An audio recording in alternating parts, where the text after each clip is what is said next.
This episode is brought to you by Pepsi Wild Cherry. Pepsi Wild Cherry is bursting with delicious cherry flavor and a sweet, crisp taste that gives you more to go wild for.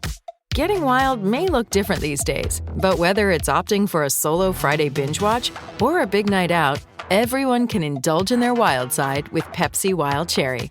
Also available in Zero Sugar. So grab a Pepsi Wild Cherry and get wild.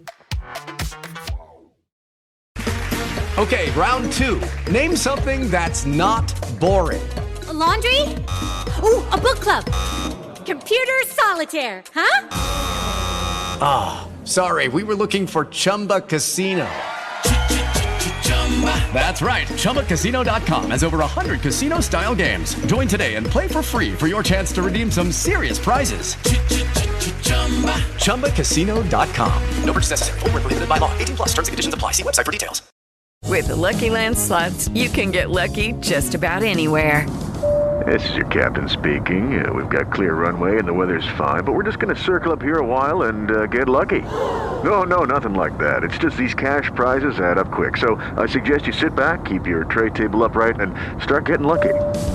Play for free at LuckyLandSlots.com. Are you feeling lucky? No purchase necessary. Void where prohibited by law. 18+ terms and conditions apply. See website for details.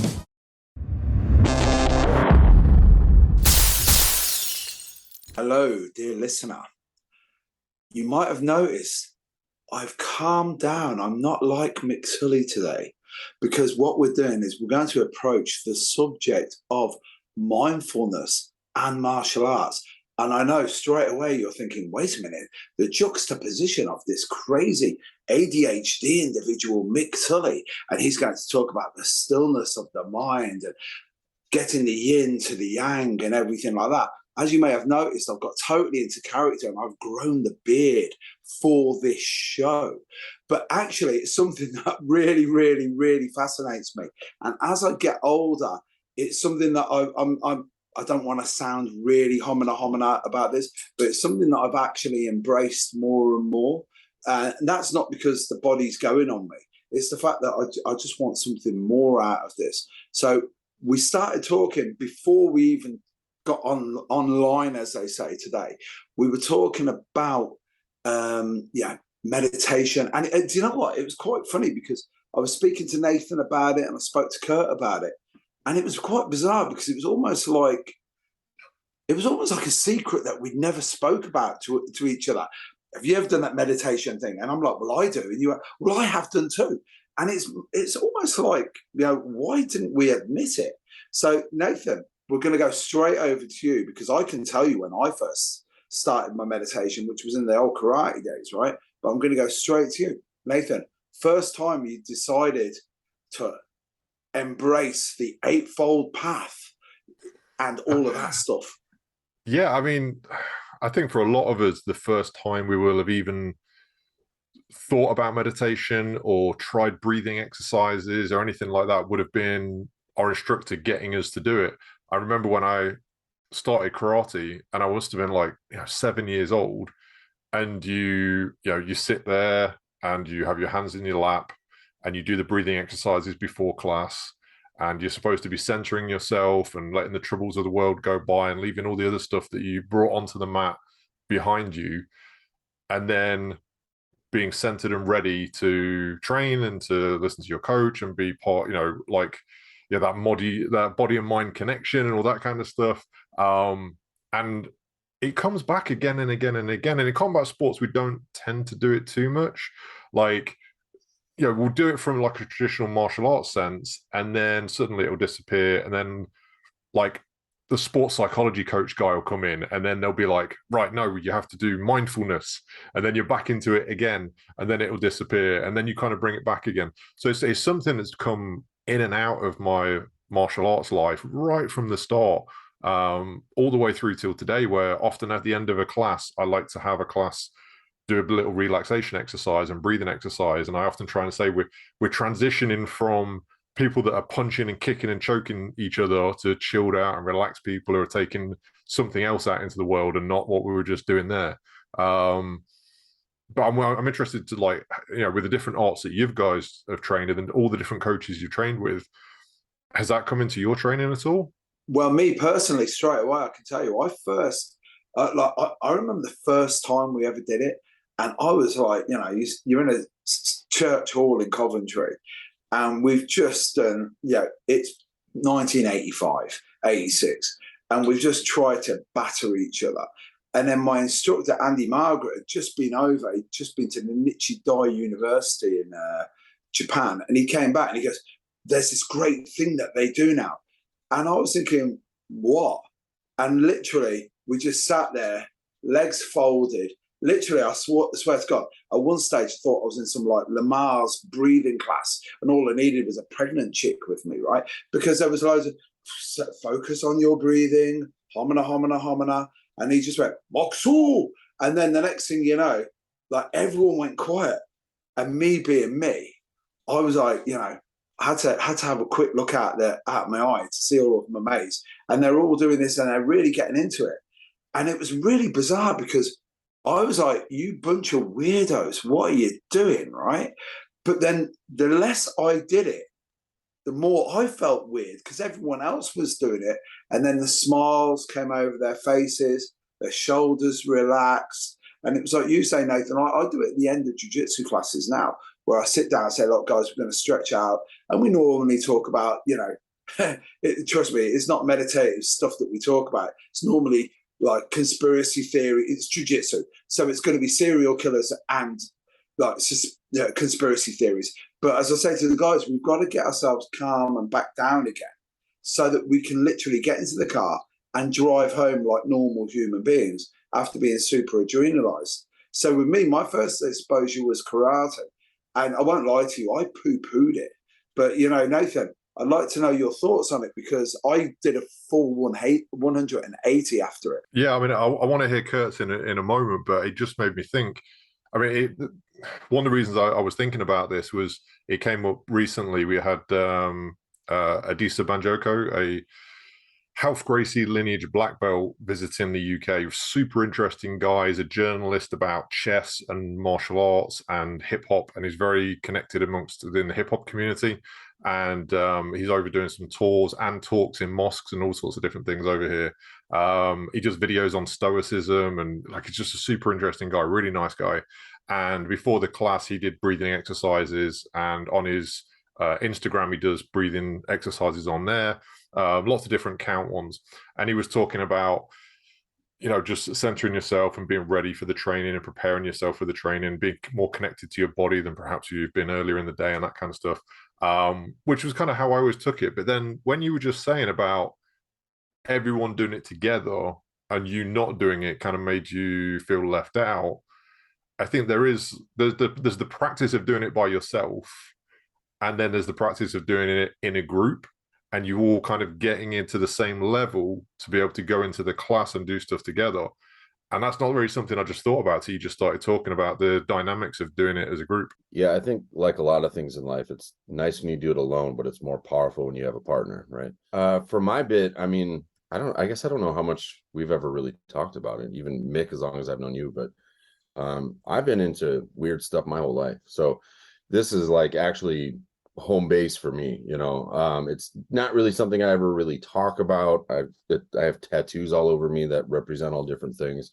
So I don't like hide it or hide from it, but yeah, I've always been interested in meditation, and sort of the internal aspects of martial arts. You know, we all talk about finding martial art through film, and two of the things that came to mind when you had talked about this subject, Nathan, we like proposed this as an episode idea, immediately that popped into my head are probably my first two examples of meditation.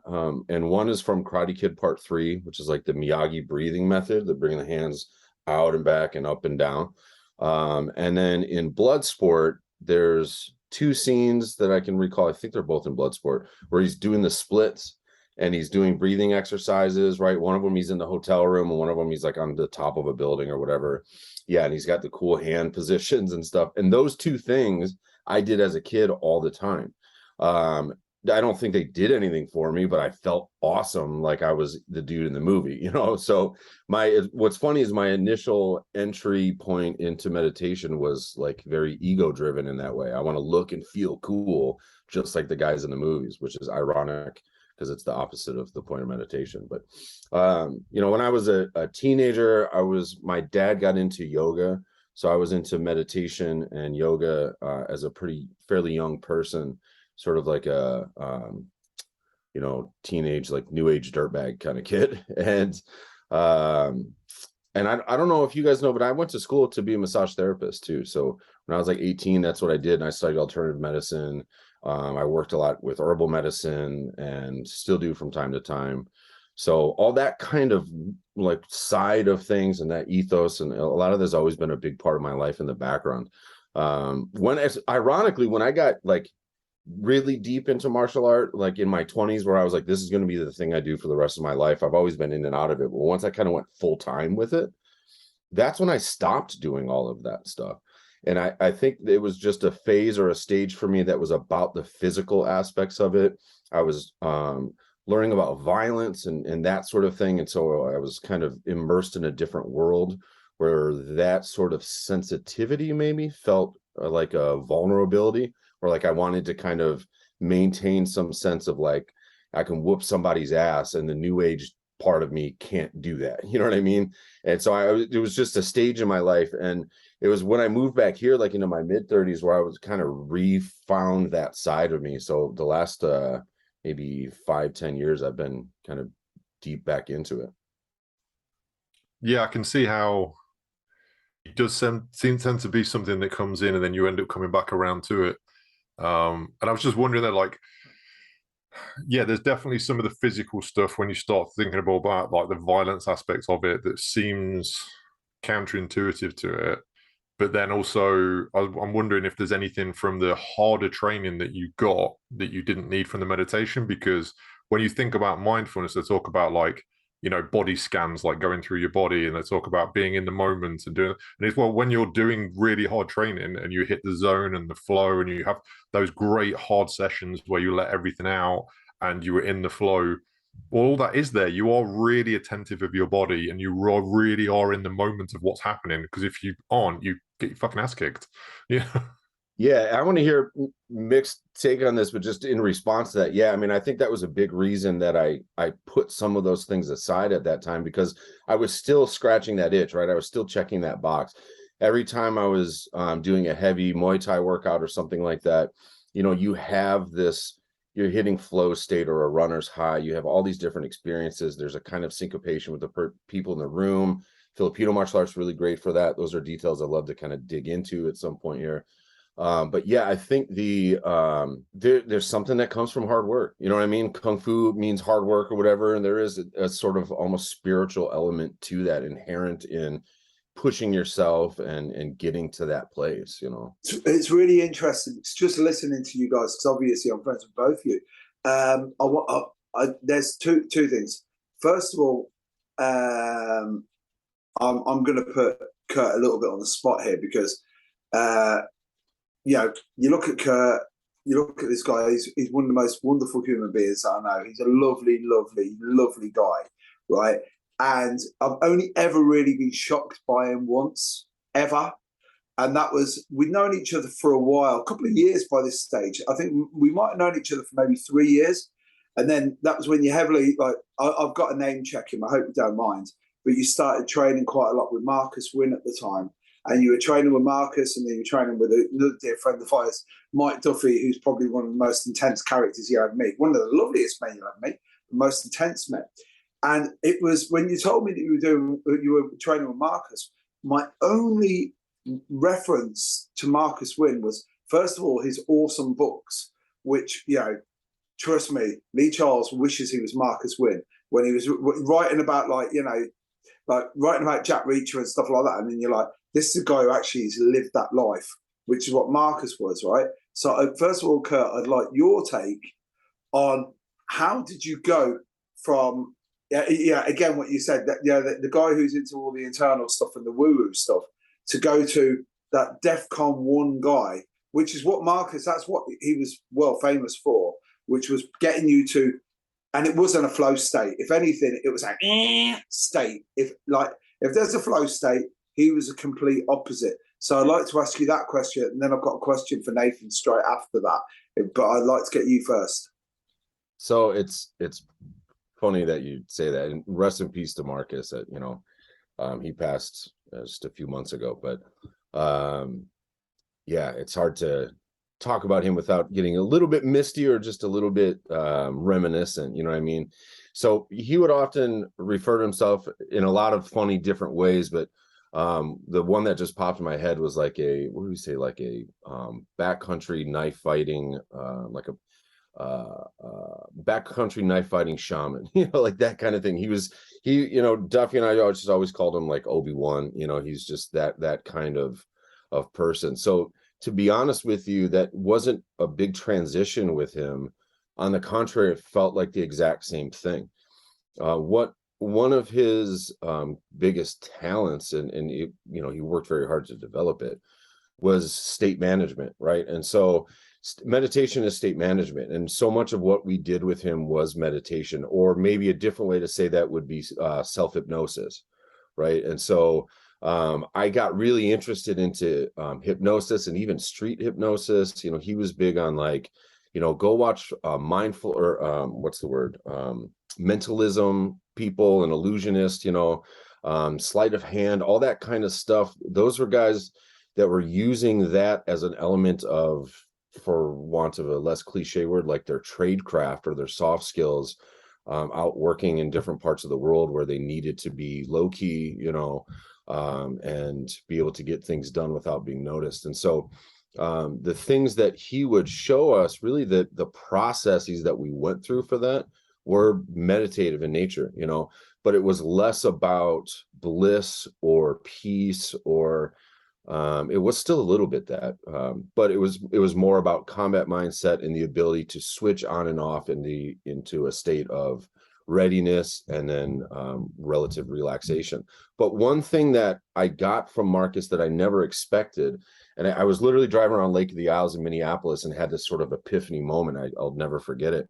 I had been so entrenched for a long period of time in this combat mindset training and this, violence mindset thing or whatever.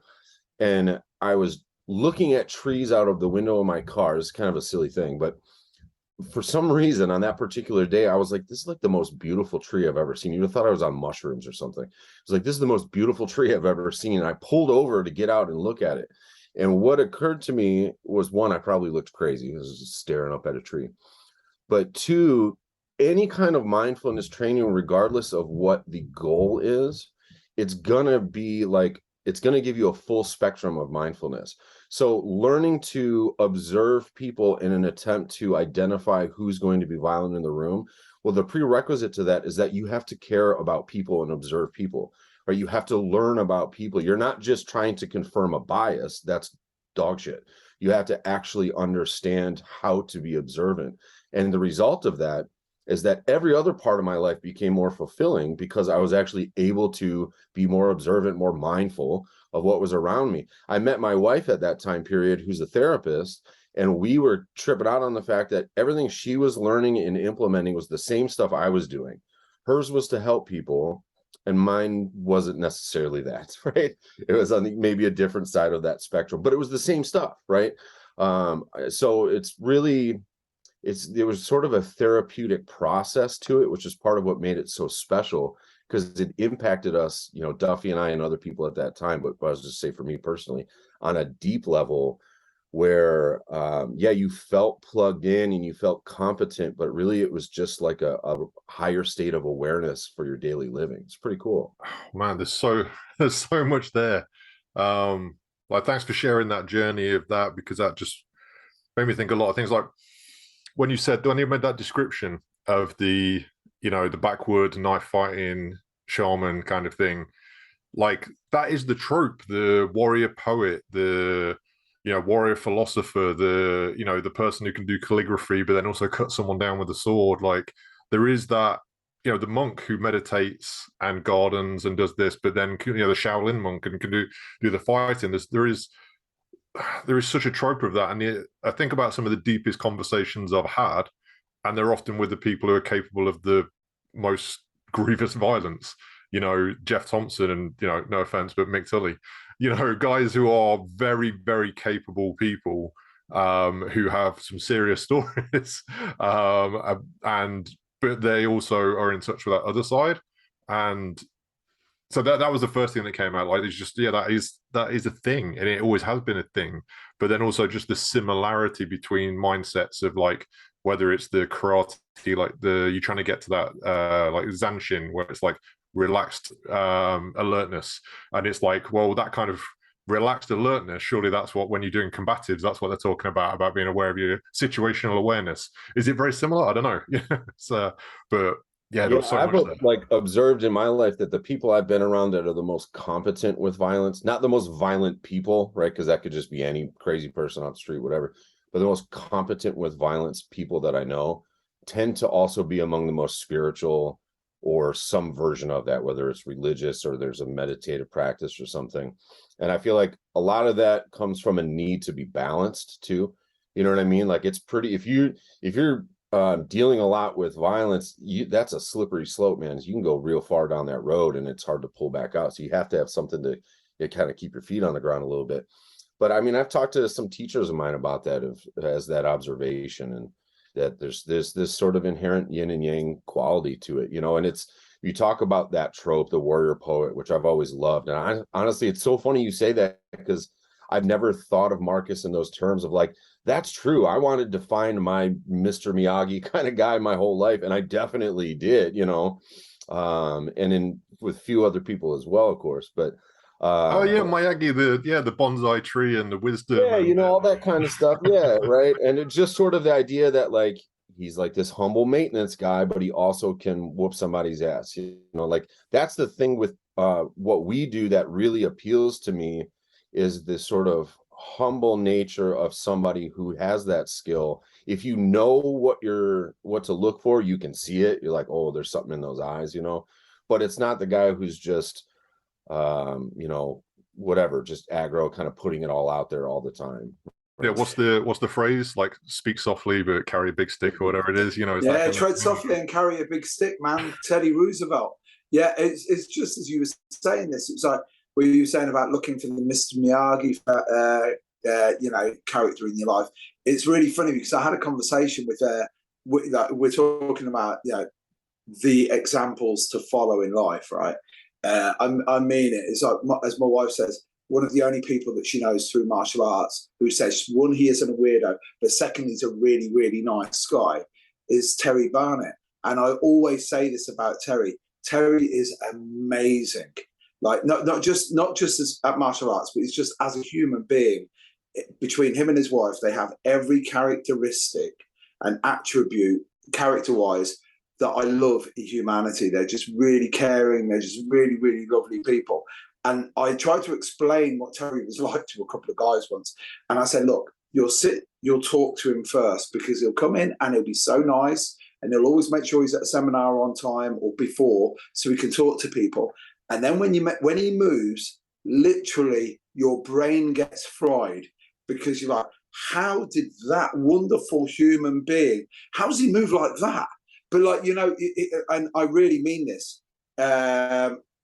If you want to talk about yin and yang when it comes to Jeet Kune Do, you've got like Rick Young, when you see Rick Young walk into a room, you just know he's a badass. It's like Greg Nelson, you know what I mean? It's like Chai. When they walk into a room, you just go, I don't know what whoop-ass is, but that's what it looks like in human form, right? But then Terry walks in and he's so disarming, and then he moves and he goes. And I remember probably about 3 years into training with him, I said to Tal, I went, Terry, man, yeah. And I was it was really funny, because I was gutted, because I was like, yeah, by this stage, I'm 33, 34. And I've been reading about this guy since I was 16. And I was like, oh, Terry, I really want, you know, man, if only I could have met you at 20 when I needed you. You know what I mean? He goes, what do you mean needed?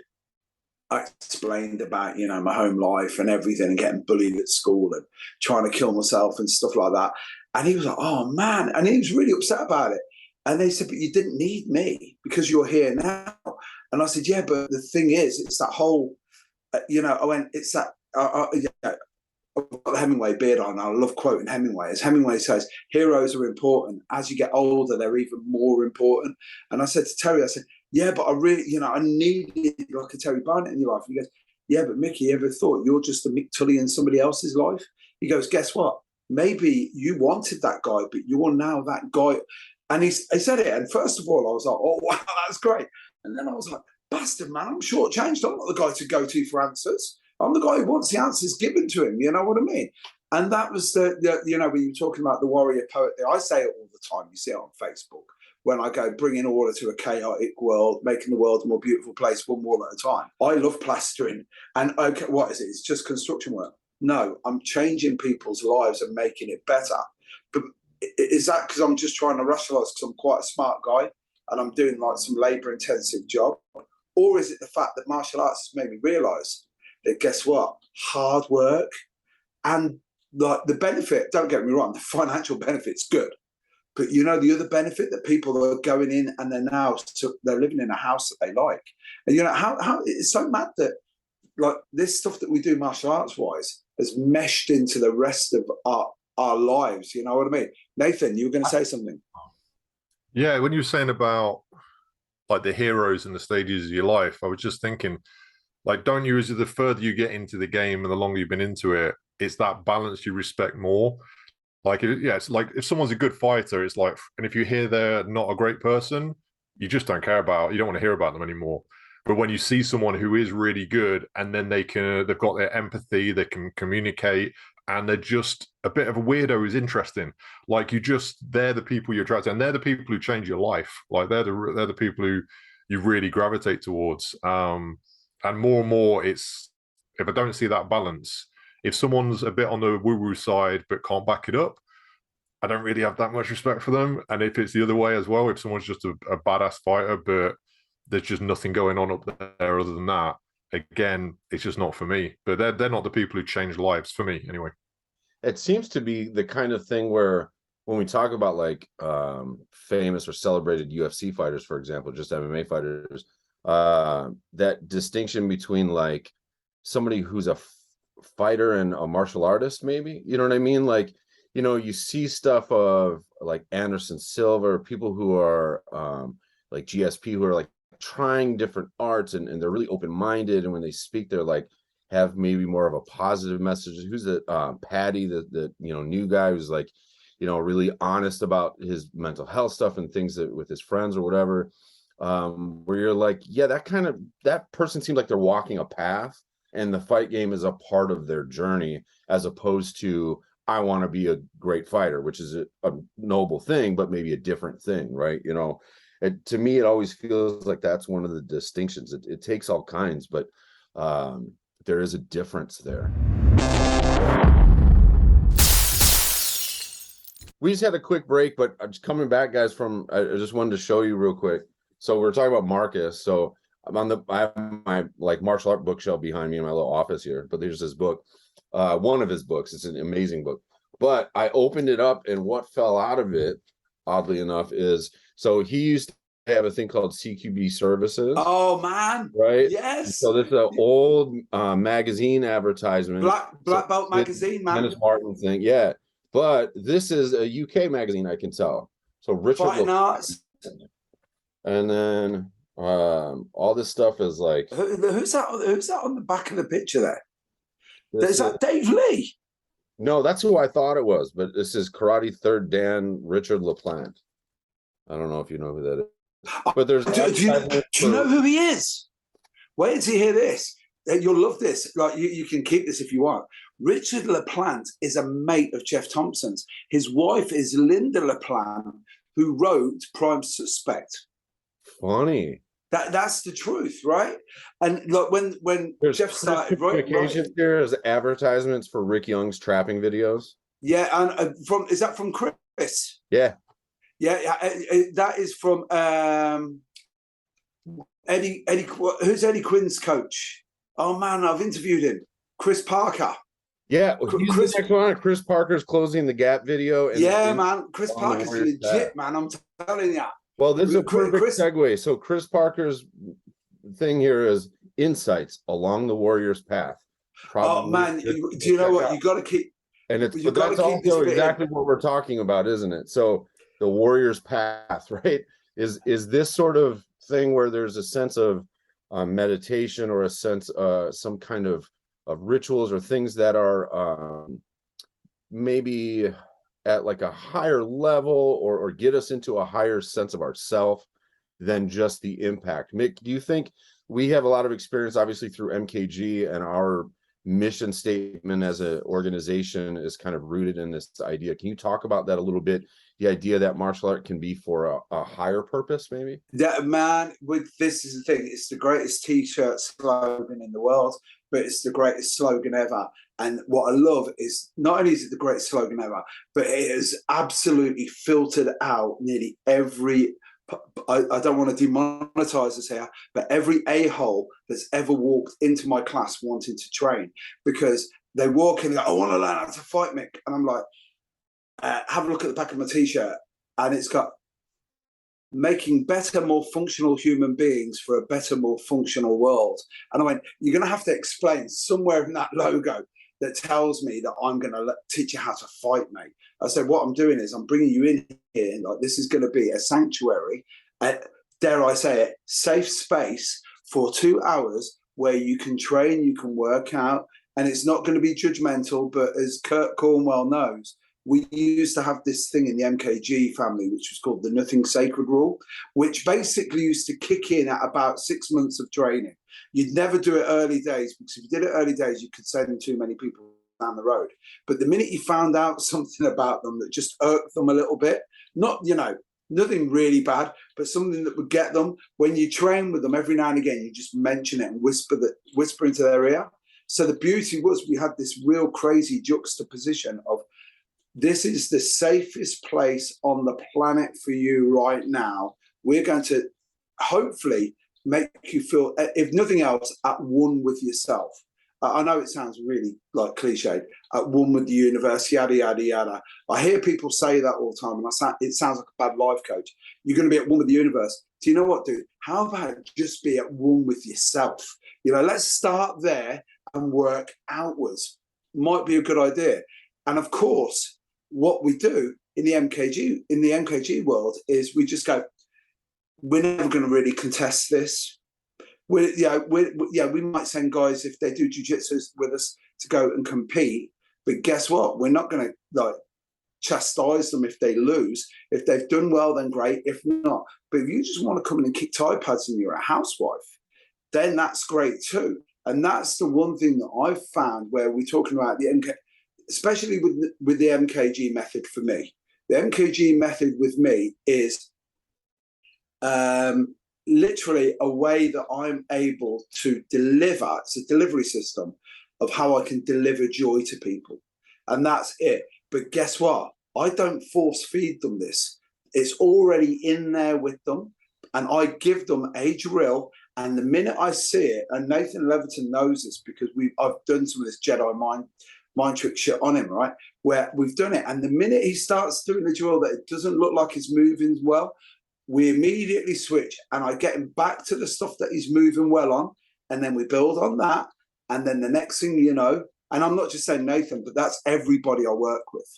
And then it's like they go out, and I have two things now. Never set anyone up to fail. And secondly, if they walk out and they, as Takashi Uchino says, look for the smile. If they're not smiling, they won't come back. If they're smiling, not only do they come back, but they bring a couple of their mates with them as well. From a business point of view, that's it. Nathan? Yeah, I mean, through all that, I was literally just thinking about the session we did a few weeks ago. Obviously, I don't really train that much anymore. I definitely don't do weapons, but you put some sticks in my hand or a stick and a knife, and we kind of swung them around a little bit. And it was far more a therapy session than it was a martial arts session. Literally, as we were doing stuff, you were using it to tell stories, and you'd be like, oh, I feel the resistance here. And then you'd equate that to relationships and life. And I was, I mean, it sounds woo-woo, but it was the most straightforward talking about stuff that you'll hear. Basically, it was like a best friend's best advice to you, but delivered while you were in a state where you had to take it. and absorb it. Otherwise, you wouldn't be able to do what he was telling you to do. And that was just mind-blowing. It was just something else. And that's why I wanted to come and do a seminar at the gym doing this, so other people can witness this, you know. Well, if you don't mind me saying, right, well, I have to say this, right. I went over to Nathan's and I was saying to Nathan, we've got to get together, we've got to hang out. First of all, we're going to go to London, and this is the most non-martial artist relationship me and Nathan have. We don't do a lot of training together, really. What we do is we'll go to the cinema together, we go out and eat, we hang out, we watch a movie together, we'll do shit like that. We do stuff that normal people do. I think that's why we've stayed friends for such a long time, right? But the thing was, we had a conversation, and I hope Nathan doesn't mind me sharing this, right? So we had a conversation, and we were talking about martial arts, we were talking about life in general and stuff. And Nathan was like, and trust me, I get it, because at 53, I faked it up until, well, after 16, when this sounds like I'm really bearing my soul here on this one, right? At 16, I was at rock bottom, and I thought martial arts is the only way I can get out of this. And what I did was I replaced getting beaten up, as I've said several times before. I was getting beaten up by fucking amateurs, right? So I was getting beaten up by my dad and guys at school, right, who couldn't really fight.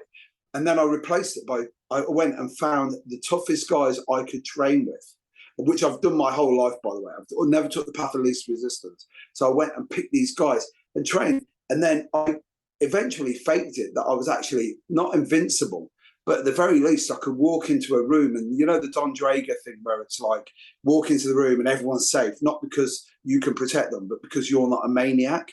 And I had to go to the maniac part first. Then I became this, I don't know, I knew where I was on the planet. And then at 48, that's when the medical anxiety kicked in, and it got me. And I had a very small touch of this, a very small touch of getting up every morning and thinking that the world would be better without me. And like, this is the thing, this is how mad this is. I'm fucking awesome. Imagine how shit the world would be without me in it, right? But even I'd convinced myself of that. And why? Because I didn't feel how I normally feel, which is badass. And not just a badass, but a good person, a good friend, all of this. So I felt really, really bad. Managed to shake that monkey off my back, got back into trading, and now look at me. I'm a killer again, right? But we all have to go through these points. But this is the point, right? Me and Nathan had a conversation, and it wasn't like a deep, meaningful conversation. We were just talking about martial arts one day. And he came out and he said something, and he thinks it was a throwaway statement.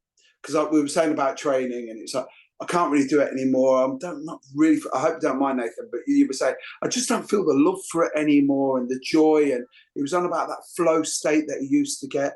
And I'll tell you right now, I need to add this, right? Me and Nathan messed around with a bit of clinch at the end of our session. And I went back to Gracie Barra on Saturday, and I was like, how was he training me? And I said, I'm so glad that Nathan's not feeling good at the moment. And when why? I said, he gave me about 15% of what he's got. And that was about 20% more than I could fucking handle, because the grip was still there. The pommeling was there.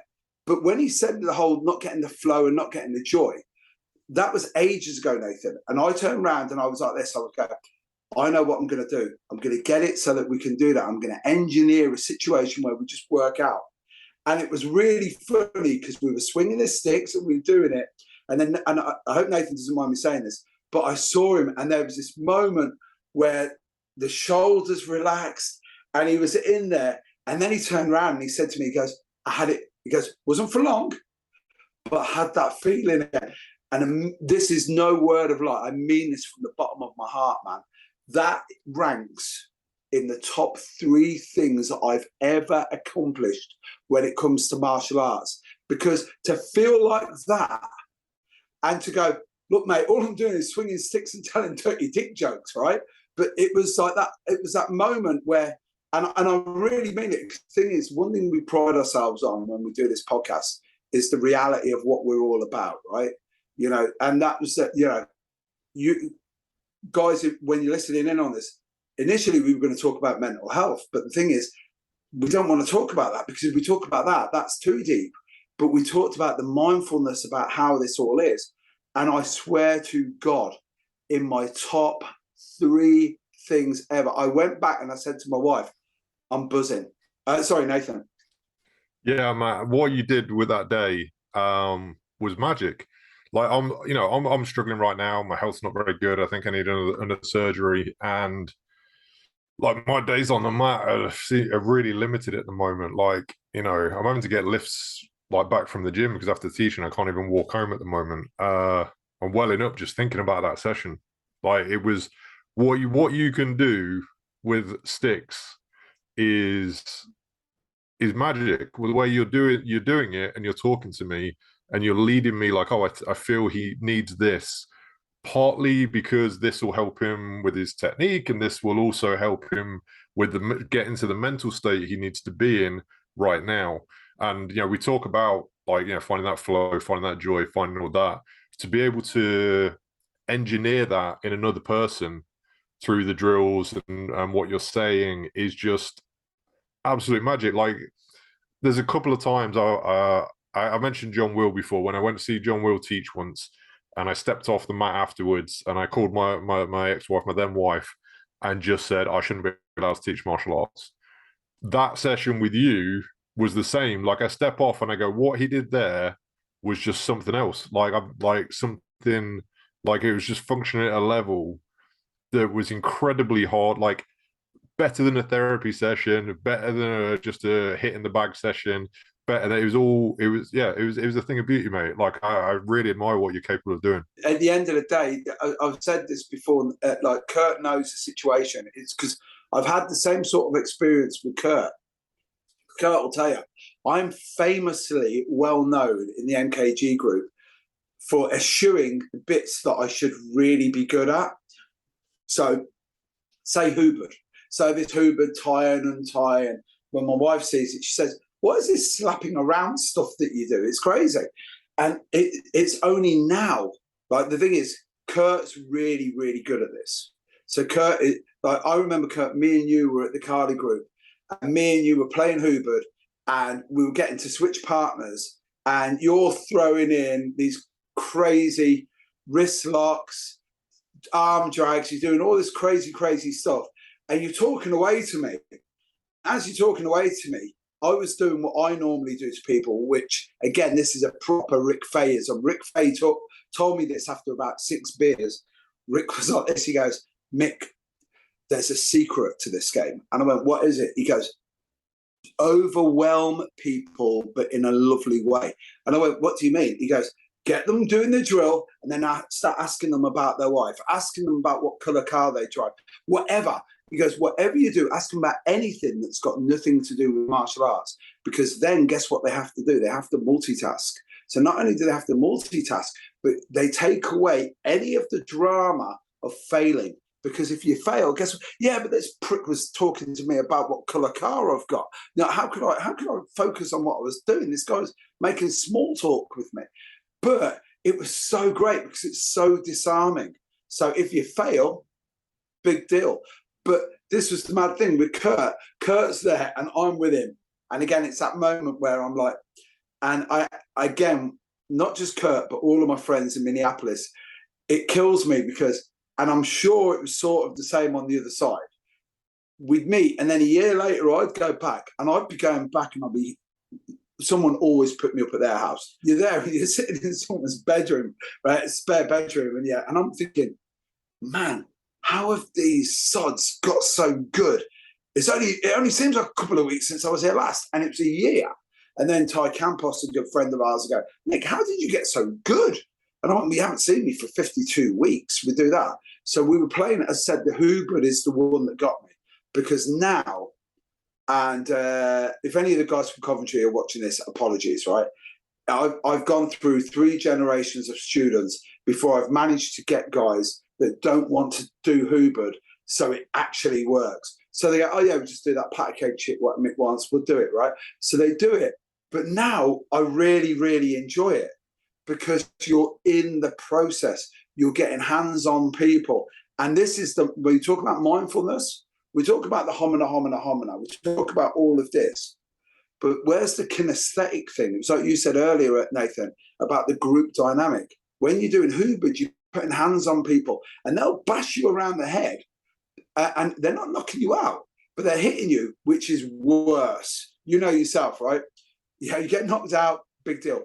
But guess what? It gets slapped around the face. You're like, wait a minute, dude, what are you doing, man? What is this? Starsky and Hutch from the 70s. You hit me like I'm some sort of, who are you, Huggy Bear? Yeah, and then boom, putting it on me. But that is the thing. It was like, as I said, Nathan, what you were saying there, I had this with Kurt Cornwell, and then I changed partners, and I changed partners with Chris Harley, Kurt. Imagine that one, right?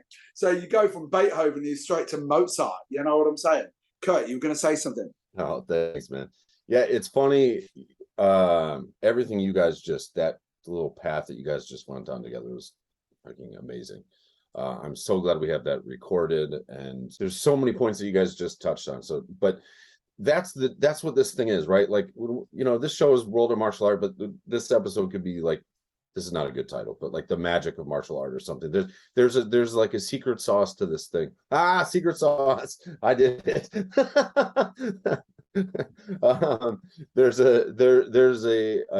There's something to this, you know. I think this is the jelly inside the donut kind of thing, you know. I think most of us, when we start the journey with martial art, we don't really realize what it is, you know. I always heard coming up that martial art is like teaches you lessons about life, or it's a metaphor for life or whatever, you know. And it took me so long to understand that. I'd be like, oh, sure, I get that. But honestly, I didn't understand what that meant, you know. It was like, how is fighting an analog for life? Or just, it didn't make sense to me. But over time, it becomes really clear, you know, the type of training you're talking about, where you're allowing people to talk or encouraging them to ask each other questions and make not small talk, maybe deep talk, maybe, you know, how's your job been, how's life, whatever. The non-conscious part of the brain has to continue to do the action, right? And so the front of the brain, the mindful part of the brain, the conscious part of the mind, is engaged in conversation. So you're actually installing the techniques into their muscle memory, which is pretty incredible. So it's a fast hack to teaching. This is actually a lot of what we used to do with Marcus. It's funny that you brought him up. It's a sort of a neural-based training method that way. But it also, like you said, it's disarming. When you're talking about, imagine somebody being anxious about their training. They're new to martial art, whatever, and it's their first week in classes. They're worried, am I going to get hurt here or whatever? You know, am I going to look like a fool? Am I going to ruin someone else's training session because I'm new? All the different things that people go through. And then you get them talking about their kids, right? And now they're in their like joyous place. They're thinking about, oh man, you know, this sweet time when they were young or whatever, you know, and they're kind of channeling that emotion. They're in that state, right? And now they're engaged in the training. So not to sound all NLP about it, but they're going to kind of imprint that emotion onto that practice, you know, and it's always going to have that sort of connection for them. So it's going to make them learn it, I believe, faster and better. It's going to make them be able to recall that motion easier down the road because they own it in a non-conscious way, not just a conscious way, because you can forget things in a conscious way. And then they have this imprinted positive experience wrapped around it. And once you realize that, you can use that for yourself or for other people as a service to help yourself or help somebody else feel better through the training, right? It can become something you can replicate. And, you know, you can learn how to bring a state of like, I'm going to kick this shit off, man, to your training, you know, or bring a state of joy or positivity or restoration into your training session. I know for me, I get real weird when I don't put hands on a person for a long period of time, right? I'm fortunate that my wife is a yogi and a martial artist, so she understands. She'll be like, you need to go hit somebody or whatever, go put hands on a body. And Hubud, it's funny that you say that, has always been the biggest vehicle for me. You know, not everybody knows what it is, but I wish everybody had it or a version like it. It's basically, I think it's like clinch. And when I play, I definitely play like clinch. But there is a thing that takes over where you stop thinking, you're in a flow state with another person, which is really unique, right? Runner's high is cool. You get a good endorphin rush from working out, but it's different when you're sharing that experience with another person. And there's this sense of like, there's a sense of play, which is a big deal too, right? You know, and I think that if we can have more of those experiences on the mat where we're reinforcing positivity and we're bringing in a sense of play, then it becomes not just meditation, but it becomes a therapeutic practice, you know, just like you said, Nathan. It becomes exactly that. Yeah, it's like the whole wellness world is trying to get to, where it's mental and physical and spiritual, and all the things the wellness industry talks about. We're trying to bring that all in, and I know it's putting labels on things, but it's really interesting. There's been so many things that we talked about with there's an aspect and another aspect, and they kind of balance each other out today. There's been the solo practice with stuff and then doing things in a group. There's been the violence, and then there's been the calm and the creativity side, and then there's been solo practice of breathing and meditation, and then doing stuff hands-on with another body, and what you get from that. It's all the different martial arts are chasing all these different parts of it, and they all seem quite separate. And we've been through all of them, and we've seen the benefits of all of them. I don't know if there's a systematic way to kind of get all of them into a room and be like, oh, actually, these are the 4 things we're looking for, and we're going to do them in these ways, and we know which drill falls into which bit. But it's just so interesting seeing those different areas and how all of them are equally important to us at different times, and that we've all got something from each little part of it, the yin and the yang. It's interesting you're saying this, because years ago, I remember, oh man, this is 2008. I was in Seattle. So I'm in Seattle with Rick Fay. And he said, so tell me, he goes, Mick, I'd like to know, martial arts wise, MKG, why? Rick was the first guy that I saw that actively created something. It was the Minnesota Kali group. And I've said before, whether or not I was reading far too much into it, maybe I was, but I was like, this guy, wait a minute, this is a group activity. This is ownership by a group. And I said, first of all, it was the group thing. And I said, and secondly, if you want to know the truth, I said, therapy and Thai pads, we're a one size fits all. We're a one-stop shop, man. We can make this happen. And he was like, Mick, that is exactly what I think it is. I've moved across country just to be part of MKG because of that, the G. That's what I always say, is that to me is the most important part of the group, right?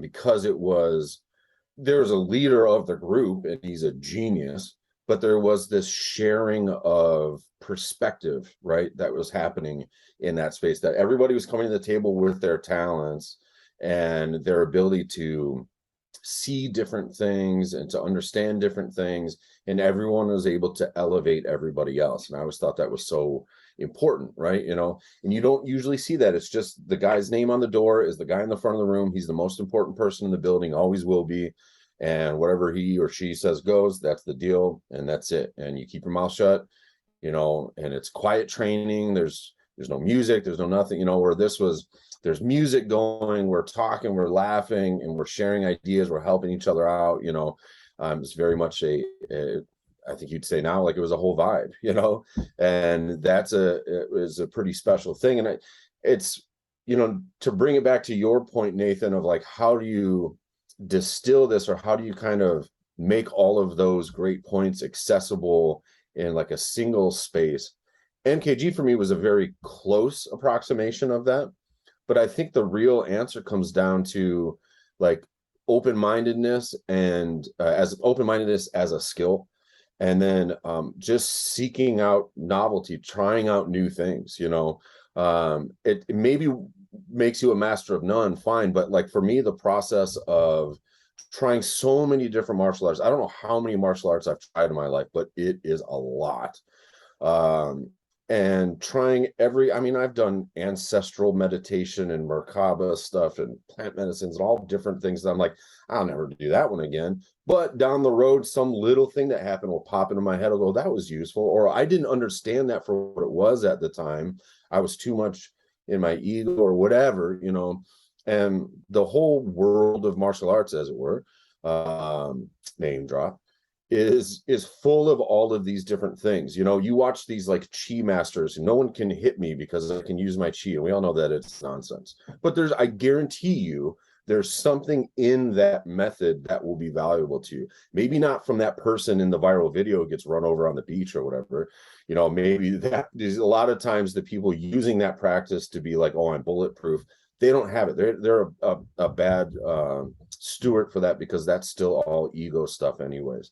But this as a practice gives us access to centuries worth of thought and experience and interaction and cross-pollination, you know, and the idea of like having access to all of that and saying, I'm just going to stick with this one thing, this one style, with this one person forever, as opposed to just making that your home base and then going on the internet and saying everything else is dog shit, right? By the way, it's absurd, right? And it's a shame, because I think what we're finding out through this conversation is that though all of us had very different paths, there is a lot of ways in which we have similar experiences or personality traits, similar things that we struggle with, if we're honest, you know. And martial art has been and can continue to be our touchstone for that, right? It's not a coincidence that this also, this sounds like the way people talk about religion or something like that, right? It's the thing that kind of keeps us balanced, keeps us sane or whatever. And I'd love if, before we wrap it up, if you guys could offer, if you have any like little like rituals or little things from your training throughout your life or whatever that kind of set off that thing in you. As an example, just to get us started, when I teach, I always have people kind of do like a boxer shuffle and bounce a little bit, almost like they're jumping rope in the beginning of the session for a few minutes. And I tell them this is their time to drop into their body. Everybody lives upstairs in their mind, right? They're up real high. They're, you know, buzzing all day. I want you to sink down into your body. And so we kind of use that practice of their feet banging into the ground to drop them in. For me personally, one of my things that puts me in a certain state is putting on hand wraps. And I always say, like, I don't usually wear wraps in class, but if you see me putting on hand wraps, don't talk to me, right? Like, I'm kind of like, and that's for a lot of us in MKG, that's a thing too. But that kind of gets me dialed in a certain thing. So that's a big ritual for me. Do you guys have anything like that that maybe you could share that other people could relate to or could benefit from hearing? Well, me personally, I have this mantra, which is this too shall pass, but right now I'm in it. So when I'm there, I'm ready to go. And I have, it sounds really, really cliched when I say this, right? But I use the worst moment of my life to make me still push myself all the time. And it was literally, I remember, I think I've told you before, there's 8 bus stops from where I used to go to school to where I lived, right? And every one of those bus stops, I had 4 separate escape routes that I had worked out. That makes me look like a serial killer. But that is how tortured I was as a young man, that I knew that and this is forward planning by me. And I used to have it. And every now and again, and I don't get it very often, but every now and again, you know, when you start training, you just feel, I'm not feeling it today. And I just just reach in there, deep inside. And remember, you're still that chicken shit, aren't you, Mick? You're still that little pussy, aren't you? And I'm like, and I'm ready to go again. And it is crazy because it gets me. And I need to name check a really dear friend of mine, Tony Summers. And years ago, he was doing this. It was basically like a weekend retreat thing, and we were like, very, very woo-woo. Looking back on it now, you know, we were sitting there and we were talking about our experiences. And he's a very, very good counsellor. And he said to me, Mick, we need to get to the root of this. We can get rid of this. I went, get rid of this, mate? No, is there any chance that I can dial this up a little bit? I said, because I'm a very complacent human being, and feeling shit makes me want to be who I am all the time now. I said, I don't want to get rid of this. That is what's got me here. That's what stops me from going back there. And he was like, yeah, but ultimately it's going to be bad for you. And I went, mate, I'm Irish and Catholic. Nearly everything about me is bad for me. You know what I mean? I said, I just embrace this part here. So yeah, that's what my whole thing is. Every now and again, I just give myself that check and remind myself of just how bad I felt. But I'm only in there for a second, by the way. I don't stay there long, man. I'm in there for a second. Yeah, I mean, obviously I'm thinking more as a coach. I like group warm-ups where everyone's doing the same thing together. And I like, if we're like doing a mobilization thing, I like to think about that part of the body so they're kind of connecting to themselves. I like to tell people to leave everything else at the door because this is their space, this is their time. I try and tell them that, how often do you go into a place and everyone's happy to see you and it's for you and this is your, I try and make them feel that this is something for them and their time to explore. And if I can, try and address the things that I know are going to stop them do that. So I will, when we do an intro class, I'll say at the end, look, like if you enjoyed this, that's great. And you're going to want to come back, but the world is going to try and stop you. You're going to end up getting stuck, late at work, or something's going to come up. There's going to be all these barriers. That's not a reason not to come. That's something to try and overcome. And I know, and I'll tell stories of people who took years to walk in that door, who maybe watched classes and messaged and then finally came in, and I'll tell them like what they got from it. Or I'll tell them about people who they see them on the class and they see them working hard and they, like they see them laughing and joking. And I know that person, one of them actually had told me this story and I got them to tell it to the class because he said on the way to the gym, there was a junction and he knew he could like turn this way and go home, or he could go to the gym. And on the days when he wasn't feeling great, he turned home and he would kind of regretted it. And I had, so if I know the stories like that, I'll have, I've had them tell the class this because everyone else has had these thoughts and these feelings as well. So I want them to know that this is their space. And if they have problems that stop them from training and things like that, they're not alone. We all have that too. Sorry if you don't mind, Nathan. You're always looking for the way to wrap this all up, right? But the crazy thing is, Nathan, that story you've just told, Rick Fay tells exactly the same story about a friend of ours. He goes, he gets to the T-junction, turn left, he can go to the bar, turn right, he can go to the Carly group. Most times he turns right. He goes, but every now and again, it has to turn left. And like, if anything to sum up what we were just talking about is how universal is that? That's a story I've never heard from you. And it's happening 4,500 miles away in the American Midwest. I hope you don't mind if you want. I'd love to wrap this up for the only one reason only. The crazy thing about martial arts, the crazy thing about the whole mindfulness is I never got into it to get get mindfulness. I tell people that all the time. I got into martial arts to kick ass and chew gum, and I'm all out of gum. And that's exactly the truth. I got in there because I was an angry young man. I'm now an angry old man. And I just turn around to people and go, look, it's pretty heavy to be Mick Tully sometimes. Maybe you don't want to be that guy. But the benefits of what we get and what we give to other human beings, man, like, and I really mean this. It sounds like really cliched when I say this, and I'm going to be serious for once in my life. We do life-changing shit, and we think we're just turning up and teaching classes. Like, how mad and profound is that? You know what I mean? Guys, it's been an absolute joy. And normally we thank people for listening to us. But do you know what? I want to thank you guys because this was an absolute pleasure. You know what I mean? I'm going to grow the beard more often if this is the level of chat we're going to be throwing out here. You know what I mean? I'll be looking like Dumbledore next. All right, guys? Hey, good to see ya. That's it. I just wanted to tell you, your last little sprint there that you just gave us, that's the best fucking sermon I've ever heard in my life. Holy shit. Who Nathan? Yeah, he's amazing, man. Oh, I thought you meant Mick. Oh, shit. No. I mean, I love you, Mick. That was great. But no, Nathan, I was like, wow. Yeah. I mean, talk about this being like the spiritual podcast episode. Like, fuck, man. Oh, thank you. I thought you were talking about boys, this is real shit. Yeah, this is the thing. What we talk about is real, boys. Yeah. Yeah.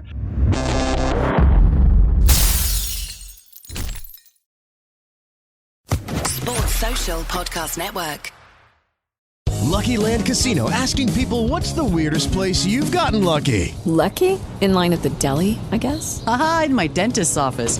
More than once, actually. Do I have to say? Yes, you do. In the car before my kids' PTA meeting. Really? Yes. Excuse me, what's the weirdest place you've gotten lucky? I never win and tell. Well, there you have it. You can get lucky anywhere, playing at LuckyLandSlots.com. Play for free right now. Are you feeling lucky? No purchase necessary. Void where prohibited by law. 18+. Terms and conditions apply. See website for details.